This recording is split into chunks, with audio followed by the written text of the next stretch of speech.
بصوت مقهور اخواني اليوم حرقوا كلام الله.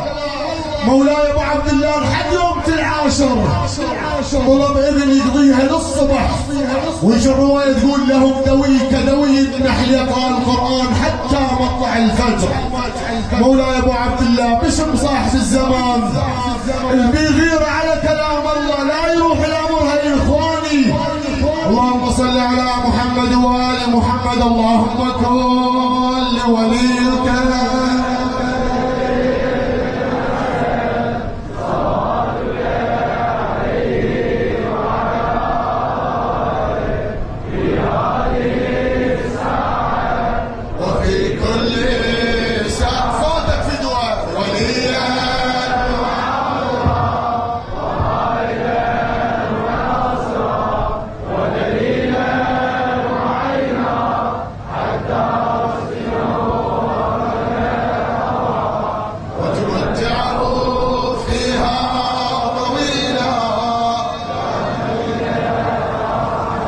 مولاي يا صاحب الزمان جدك القائل اني تارك فيكم الثقلين ما ان تمسكتم بهما لن تضلوا بعدي، كتاب الله وعترتي اهل بيتي لن يفترقوا